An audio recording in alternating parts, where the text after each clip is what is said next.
kebahagiaan akhirat menurut Quran surat Al-Baqarah ayat 201. Apa sih itu pengertian kapabilitas intelektual? Jadi kapabilitas intelektual itu dapat dipahami sebagai kemampuan atau kecakapan yang dimiliki oleh seseorang dalam menggunakan pikiran cerdas. Nah, kecerdasan ini itu mencakup pengetahuan, akal budi, dan cara berpikir kritis. Sehingga dengan kapabilitas intelektual yang baik, seseorang itu mampu memahami, menganalisis, serta menyelesaikan masalah secara rasional dan kritis. Nah, kemudian apa itu kebahagiaan akhirat? Dalam Islam, kebahagiaan hakiki adalah ketika mendapatkan kebahagiaan, ketenangan, kedamaian di alam setelah kehidupan, yaitu akhirat. Hakikat kebahagiaan ini berupa mendapatkan keselamatan dari azab neraka, kemudahan saat hisab, keterimanya amal kebaikan, serta meraih Allah dan masuk ke dalam surganya. Maka Allah pun menegaskan agar hambanya senantiasa memohon kebahagiaan akhirat.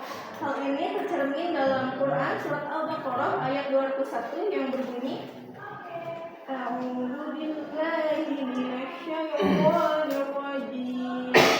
Bismillahirrahmanirrahim. Wa minhum man yaqulu rabbana atina fid dunya hasanatan wa fil akhirati hasanatan wa qina adzabannar. Yang artinya, dan di antara mereka ada yang berdoa, ya Tuhan kami, berilah kami kebaikan di dunia dan kebaikan di akhirat, dan lindungilah kami dari azab neraka.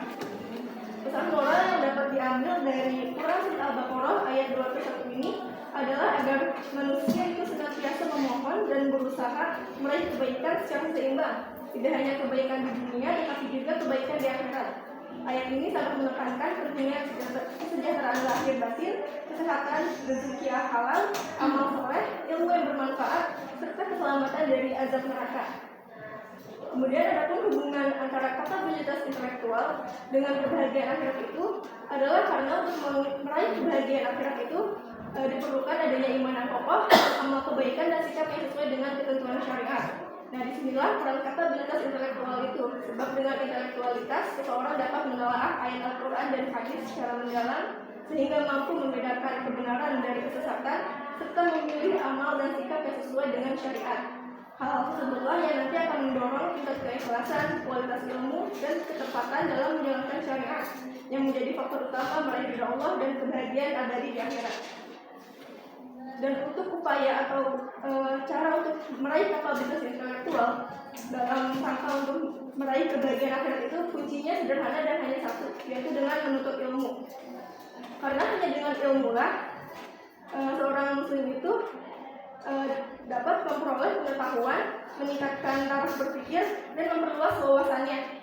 Sehingga dengan menuntut ilmu itu seorang muslim dapat menjalankan syariat dengan benar serta terhindar dari kebodohan dan penyimpangan. Selain itu, dalam menuntut ilmu itu tidak hanya memperoleh pengetahuan saja, tetapi juga memperoleh kebaikan dari Allah Subhanahu wa Ta'ala. Salah satu kebaikan yang Allah berikan adalah diberikan kemudahan jalan menuju surga bagi setiap muslim yang senantiasa menuntut ilmu dan mengamalkannya.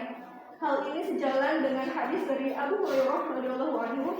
Ia berkata bahwa Rasulullah sallallahu alaihi wasallam bersabda, "Wa man salaka tariqan yaltamisu fihi 'ilman sahalallahu lahu bihi tariqan ilal jannah." Yang artinya, siapa yang menempuh jalan untuk mencari ilmu, maka Allah akan mudahkan baginya jalan menuju surga. Hadis riwayat Muslim. Dalam hadis tersebut, maka dapat kita tarik kesannya bahwa Islam itu tegas memberikan motivasi agar umat Islam senantiasa menuntut ilmu sepanjang hayatnya dan tidak merasa cukup dengan ilmu yang dimilikinya. Selain itu, dalam menuntut ilmu juga harus diluruskan niatnya, yaitu hanya karena Allah. Karena dengan demikianlah seorang muslim itu dapat meraih kemudahan dari Allah untuk meraih surganya. Jadi pada intinya dengan kapabilitas intelektual, seorang muslim itu akan mampu memahami ajaran Islam secara mendalam yang nantinya akan mempengaruhi pemikiran dan tingkah lakunya menjadi Islami, sehingga akan memudahkan dirinya untuk meraih kebahagiaan akhirat. Demikian penjelasan yang dapat saya sampaikan. Kesalahan datangnya murni dari saya dan kebenaran menjadi dari Allah. Wabillahi taufiq wal hidayah. Wassalamualaikum